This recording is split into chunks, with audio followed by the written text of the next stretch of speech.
അഹമ്മദാബാദ് വിമാന ദുരന്തത്തിന് 5 ആഴ്ച മുൻപ് തന്നെ വാൽവിലെ പ്രശ്നം പരിഹരിക്കാൻ ബോയിംഗ് വിമാനങ്ങൾക്ക് മുന്നറിയിപ്പ് നൽകിയിരുന്നുവെന്ന് വ്യക്തമാവുകയാണ്. UK വ്യോമയാന റെഗുലേറ്ററി ബോർഡാണ് സേഫ്റ്റി നോട്ടീസ് നൽകിയത്. ആവശ്യമായ അറ്റകുറ്റപ്പണികളും പൂർത്തിയാക്കാൻ UKയിലെ കമ്പനികൾക്ക് നിർദ്ദേശം നൽകിയിരുന്നു. അർജുൻ പീതാംബരനുണ്ട്. അർജുൻ, മുന്നറിയിപ്പ് അവഗണിച്ചു എന്നത് വ്യക്തമാകുകയാണോ? ഇപ്പോൾ ഈ അപകടത്തിനും 5 ആഴ്ച മുൻപ് തന്നെ വാൽവിലെ പ്രശ്നം പരിഹരിക്കാൻ ബോയിംഗ് വിമാന കമ്പനികൾക്ക് നിർദ്ദേശം നൽകിയിരുന്നെന്ന വിവരം ഉൾപ്പെടെ പുറത്തു വരുമ്പോൾ കമ്പനിയുടെ ഭാഗത്തെ വലിയ വീഴ്ചയും അപകടത്തിന് വഴിവെച്ചു എന്നതാണോ?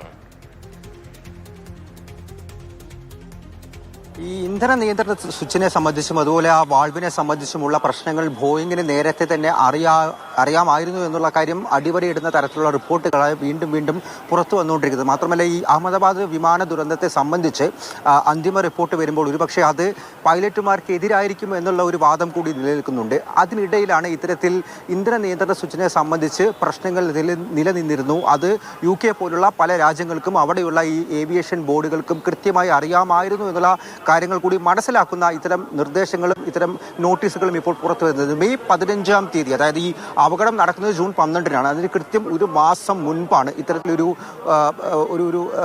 നോട്ടീസ് UK ഏവിയേഷൻ ബോർഡ് അവിടെയുള്ള വിമാനങ്ങൾക്കെല്ലാം തന്നെ നൽകിയിരുന്നത്. അത് ബോയിംഗ് വിമാനങ്ങളെ കേന്ദ്രീകരിച്ച് തന്നെയായിരുന്നു ഈ ഒരു നിർദ്ദേശം നൽകിയിരുന്നതും. ഇത്തരത്തിൽ ഈ ഇന്ധന നിയന്ത്രണ സ്വിച്ചും അതുപോലെ തന്നെ അതിന്റെ വാൾവും പരിശോധിക്കണം, പ്രശ്നങ്ങൾ കണ്ടെത്തുന്ന വാൾവുകൾ അത് ഉടനടി മാറ്റി സ്ഥാപിക്കണം, ആവശ്യമായിട്ടുള്ള അറ്റകുറ്റപ്പണികൾ ചെയ്യണം എന്നുള്ള നിർദ്ദേശം നൽകിയിരുന്നു. അതിന്റെ നോട്ടീസുകളാണ് ഇപ്പോൾ ഈ ഒരു ഘട്ടത്തിൽ പുറത്തു വന്നുകൊണ്ടിരിക്കുന്നത്. അതായത് പല രാജ്യങ്ങളും ഇപ്പോൾ 2018-ൽ FAA അമേരിക്കയിലാണെങ്കിൽ അതിന്റെ അടിസ്ഥാനത്തിൽ തന്നെ മറ്റു രാജ്യങ്ങൾ കൂടി ഇതിന്റെ പ്രശ്നങ്ങൾ കണ്ടെത്തിയിരുന്നു.